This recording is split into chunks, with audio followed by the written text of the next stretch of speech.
Good morning, students. In today's class, we are going to study about the business finance.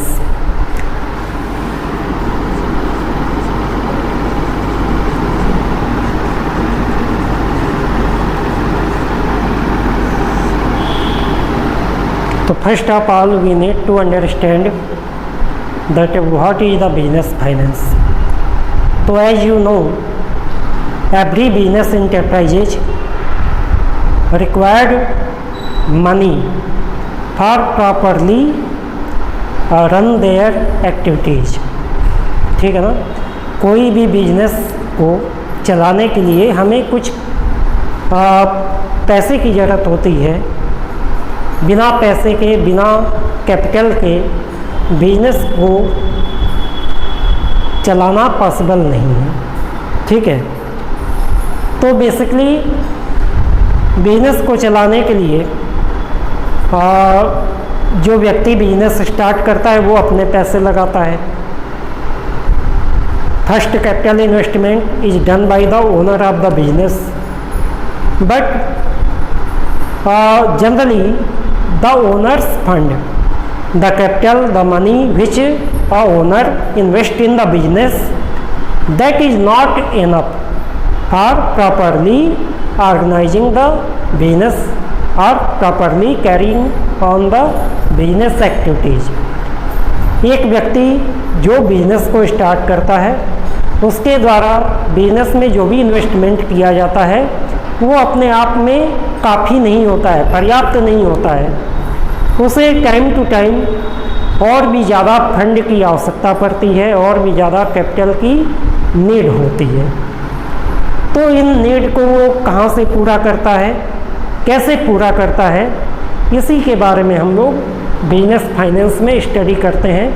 कि यदि आप कोई business करना चाहते हो या कोई भी व्यक्ति कोई बिजनेस करना चाहता है तो उसके लिए जो भी फंड या कैपिटल की रिक्वायरमेंट है उसे वो कैसे पूरा करे, क्या क्या ऑप्शन है उसके पास अपने कैपिटल रिक्वायरमेंट को पूरा करने के लिए, अपने बिजनेस के में जो भी मनी रिक्वायरमेंट है उसे पूरा करने के लिए उसके पास क्या क्या ऑप्शन है. ये सारी चीज़ें हम लोग बिजनेस फाइनेंस में स्टडी करते हैं. तो बेसिकली किसी भी बिजनेस को रन करने के लिए जो कैपिटल चाहिए होता है वो दो तरीके का होता है. ठीक है ना, एक होता है फिक्स्ड कैपिटल. किसी भी बिजनेस में दो तरीके के कैपिटल की रिक्वायरमेंट होती है.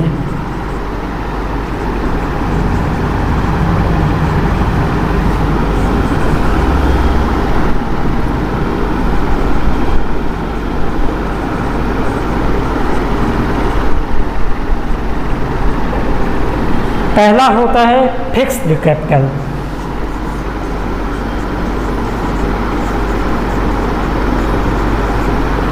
ठीक है ना, और दूसरा होता है वर्किंग कैपिटल.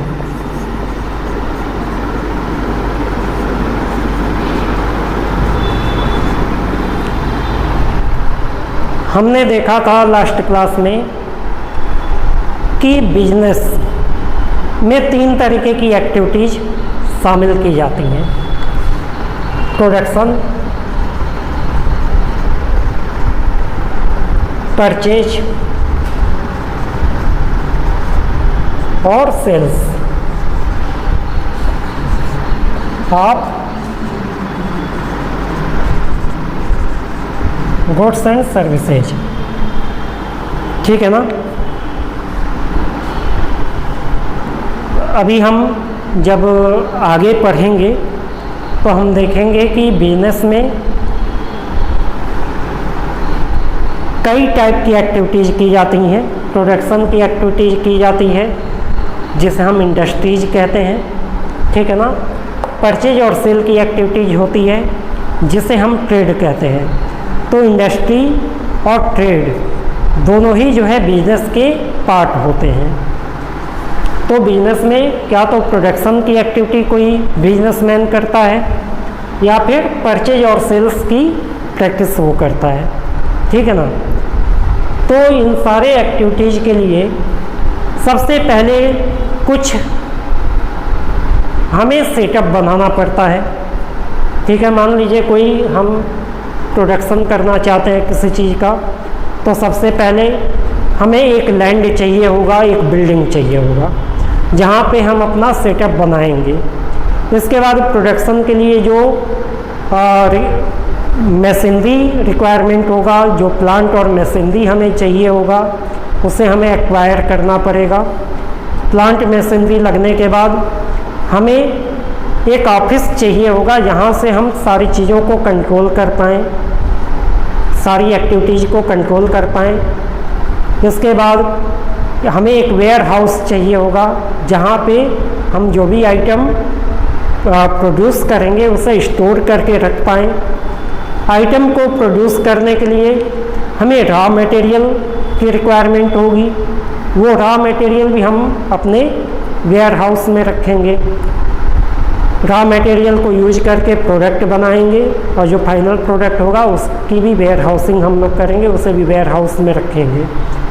तो ये सारी एक्टिविटीज़ करने के लिए हमें कुछ बड़े खर्चे शुरू में करने पड़ते हैं। शुरुआत में हमें एक large amount of fund invest करना पड़ता है, जिसमें हम लैंड या बिल्डिंग एक्वायर करते हैं, वेयर हाउस लेते हैं, रॉ मटेरियल मंगाते हैं, प्लांट और मशीनरी लगाते हैं।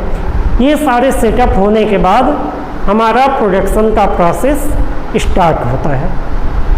यानी बिजनेस के स्टार्ट होने के पहले ही हमें लाखों रुपए इन्वेस्ट करने पड़ते हैं। तो इस तरीके का जो कैपिटल इन्वेस्टमेंट होता है उसे हम कहते हैं फिक्स्ड कैपिटल इन्वेस्टमेंट, ठीक है, जिसे हम एक लॉन्ग पीरियड के लिए इन्वेस्ट करते हैं। एक बार हमने इन्वेस्ट कर दिया और वो कई वर्षों तक हमारे काम में आएगा, कई वर्षों तक हमें उसका बेनिफिट मिलेगा।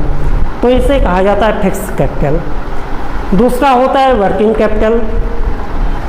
किसी भी ऑर्गेनाइजेशन को, अच्छा फिक्स्ड कैपिटल में मैंने प्रोडक्शन का तो बता दिया, परचेज और सेल के केस में भी आप देखिए, यदि आप कोई शॉप खोलना चाहते हैं तो सबसे पहले आपको एक शॉप चाहिए, एक जगह चाहिए जहां आप अपनी शॉप को ओपन करेंगे।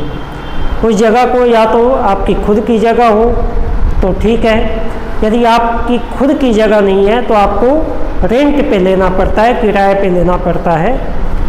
इसके बाद जो भी जगह आप शॉप के लिए लेते हैं वहाँ आपको फर्नीचर बनवाने पड़ते हैं, रैक्स बनवाने पड़ते हैं, ताकि उसमें आप प्रोडक्ट को रख पाएँ। यानी फर्नीचर और फिक्सचर्स आपको बनवाने पड़ते हैं, लाइटिंग लगवानी पड़ती है, फैन लगवाने पड़ते हैं, या एसी लगवाना है तो एसी लगवाना पड़ता है, एक काउंटर बनाना पड़ता है, फ्लोर आपको ठीक कराना पड़ता है ताकि कस्टमर आए तो उसके ऊपर गुड इम्पैक्ट पड़े। शॉप को आपको डेकोरेट करना पड़ता है। इसके बाद ये सारे काम होने के बाद शॉप में आपको स्टॉक रखना पड़ता है, यानी आपको पहले से आइटम परचेज करके अपने दुकान में रखना पड़ेगा, तब आपकी सेलिंग का प्रोसेस स्टार्ट होगा।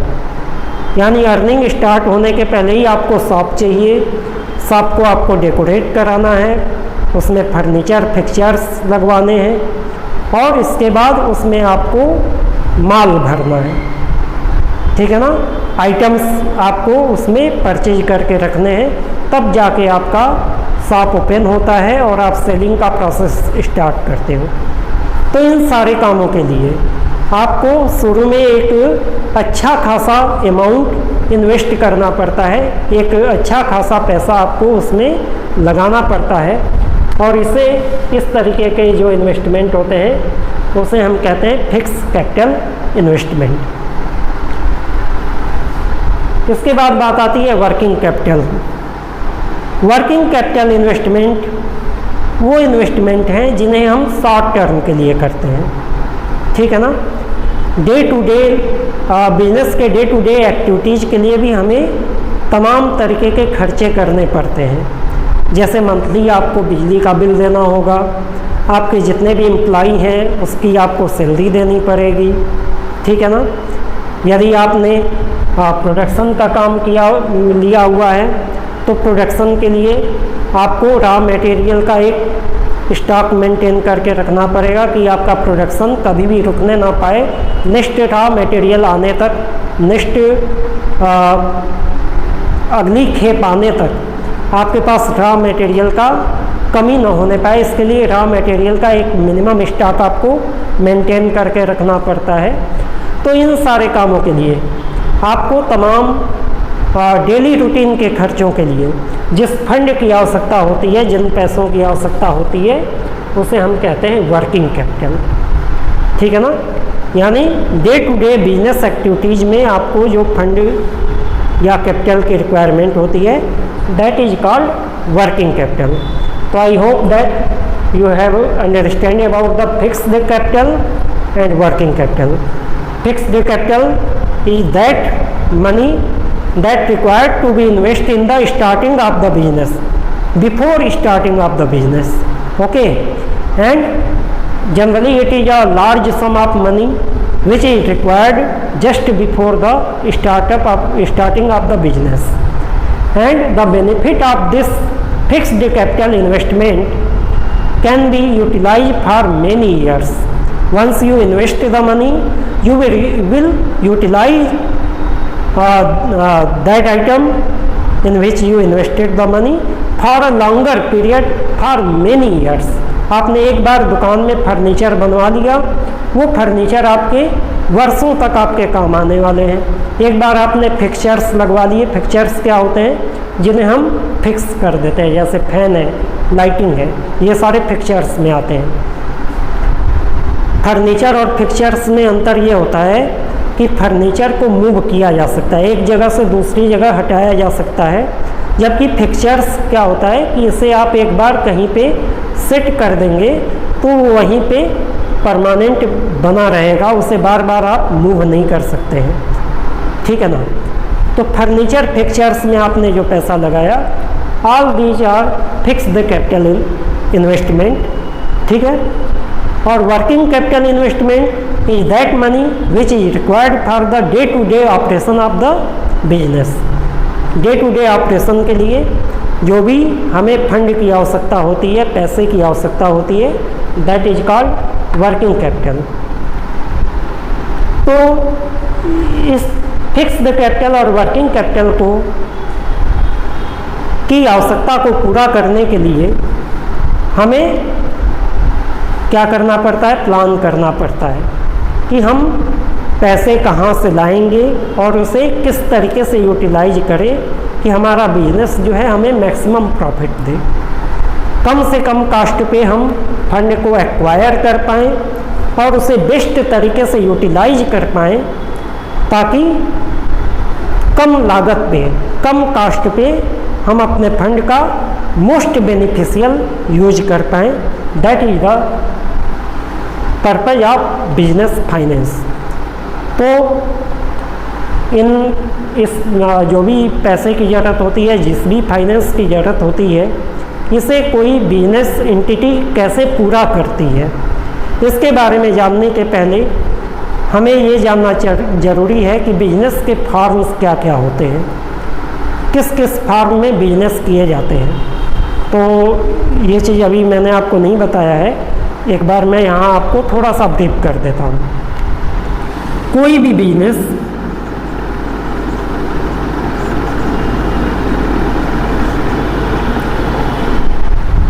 कई तरीके के फॉर्म में किया जा सकता है। जब कोई एक व्यक्ति अपने लेवल पे बिजनेस करता है, बिजनेस रिलेटेड सारी एक्टिविटीज़ में अकेले खुद इन्वॉल्व होता है, उसमें जितने भी पैसे की ज़रूरत होती है खुद लगाता है, बिजनेस में जितनी अर्निंग होती है वो सारी अर्निंग उसी की होती है, और यदि बिजनेस में कोई लॉस होता है तो वो लॉस भी उसी को बियर करना पड़ता है। फॉर्मेट में जो बिजनेस होता है इसे हम कहते हैं सोल प्रोप्राइटरशिप।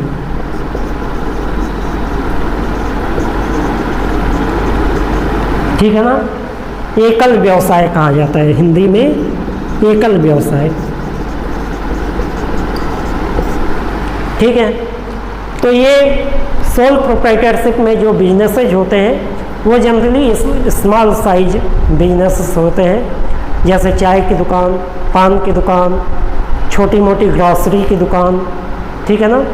ये जो शॉप्स होती हैं जो कम इन्वेस्टमेंट वाली होती हैं, जिसमें 25-50 हज़ार रुपये या 2-4 लाख रुपए लगाकर आप जिस बिज़नेस को स्टार्ट कर सकते हो।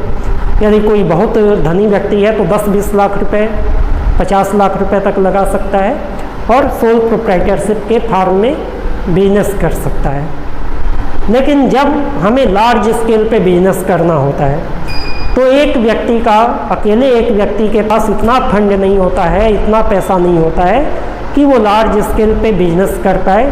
तो इस केस में क्या होता है कि कई लोग आपस में मिलते हैं और कई लोग आपस में मिलकर एक पार्टनरशिप फर्म बनाते हैं।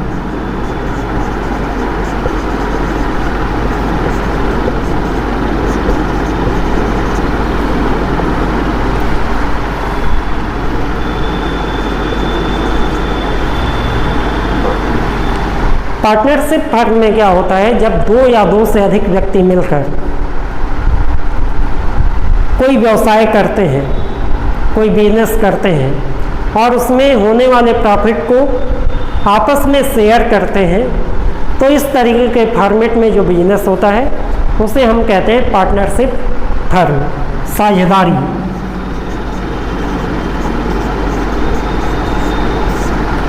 और एक जो सबसे फेमस फॉर्म ऑफ बिजनेस है वो है ज्वाइंट स्टॉक कंपनी।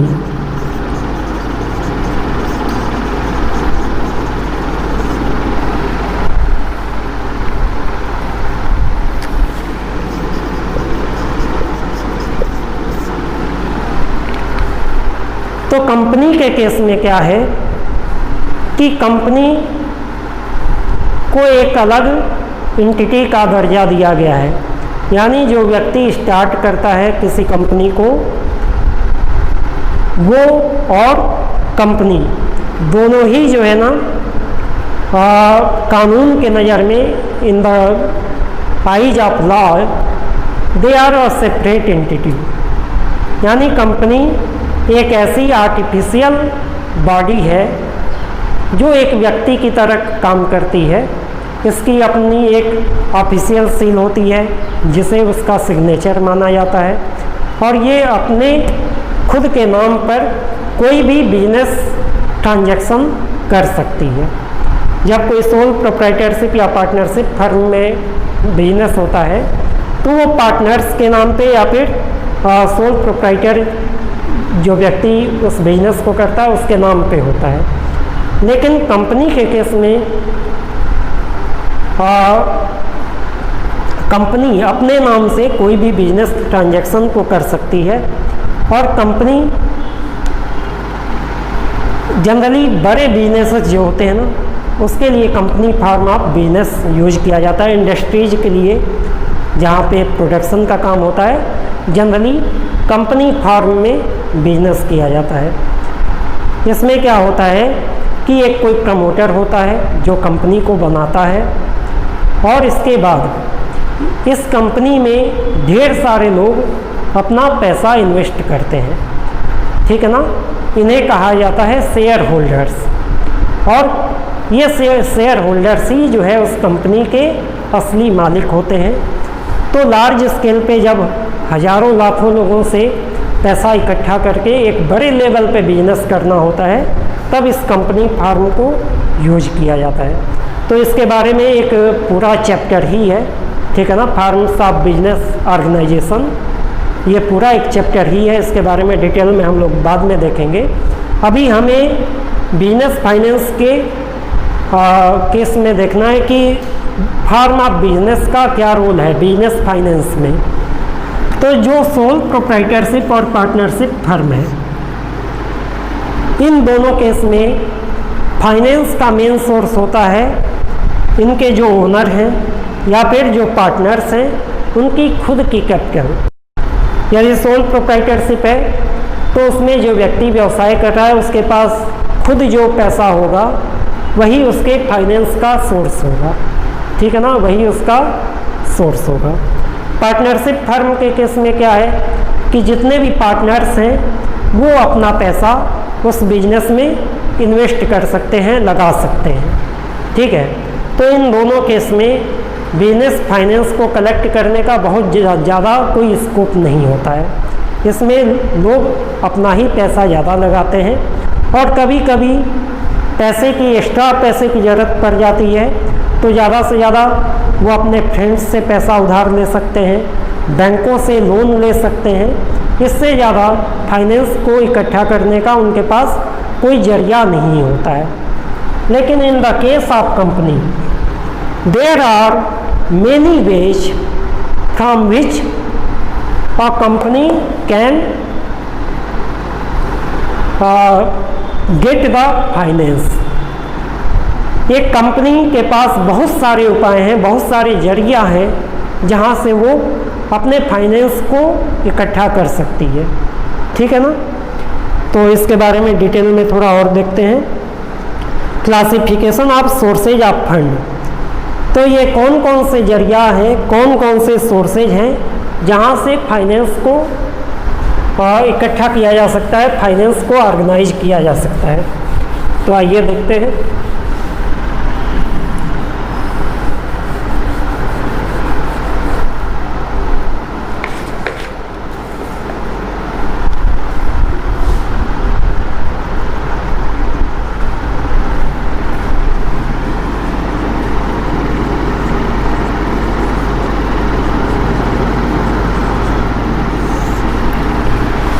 फंड को हम कहाँ कहाँ से प्राप्त कर सकते हैं, यदि देखा जाए तो इसे कैटेगराइज करने के लिए 3 बेसिस हम लोग यूज कर सकते हैं। ठीक है ना, 3 बेसिस पे इसे क्लासिफाई किया जा सकता है। On the basis of period,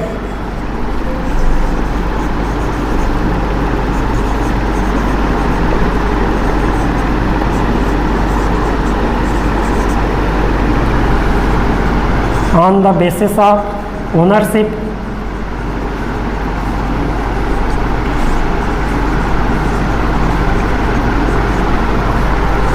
और on the basis of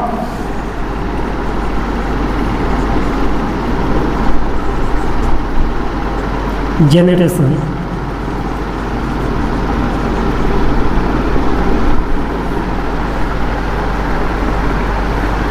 period के आधार पे बिजनेस फाइनेंस या फंड 3 तरीके का हो सकता है। लॉन्ग टर्म,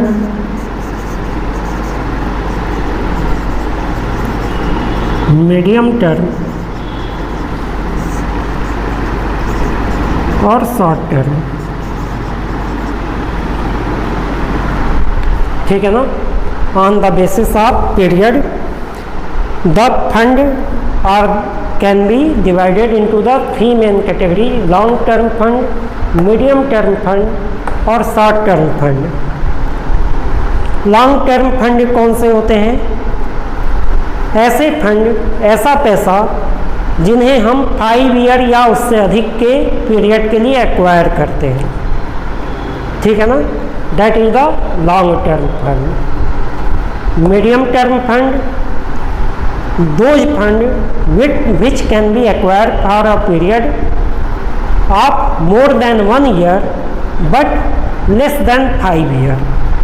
जब हम फंड को 1 से 5 वर्ष के अवधि के लिए एक्वायर करते हैं तो that will be called medium term fund. और तीसरा होता है शॉर्ट टर्म फंड। जब किसी फंड को, किसी फाइनेंस को 1 वर्ष से कम अवधि के लिए लिया जाता है। ठीक है ना, if we acquire the fund for less than 1 year period that is called the short term fund. On the basis of ownership the fund can be divided into the 2 part: owners fund and second one is the borrowed fund या outsider fund.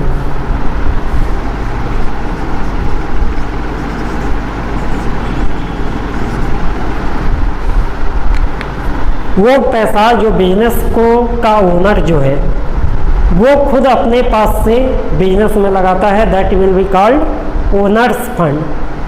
और यदि हम किसी दूसरे व्यक्ति से पैसे उधार लेकर बिजनेस में लगाते हैं तो that will be called borrowed fund. तो किसी भी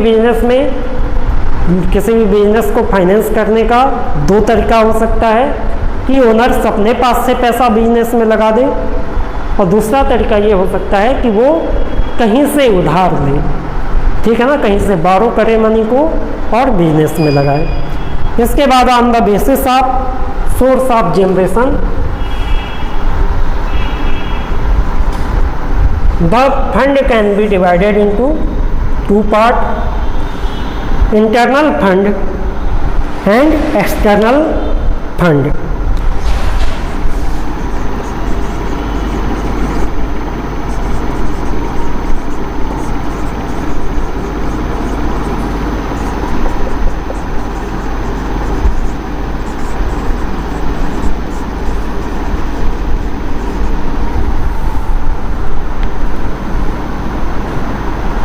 जब किसी बिजनेस में लगा हुआ व्यक्ति अपने बिजनेस के अंदर ही बिजनेस से जुड़े हुए लोगों से फंड इकट्ठा करता है तो that will be called internal sources और इंटरनल फंड। और जब उस बिजनेस में लगे हुए व्यक्तियों के अलावा अन्य व्यक्तियों से हम फंड को जनरेट करते हैं, क्रिएट करते हैं या एक्वायर करते हैं तो उसे कहा जाता है एक्सटर्नल फंड या external sources of the fund, ठीक है ना।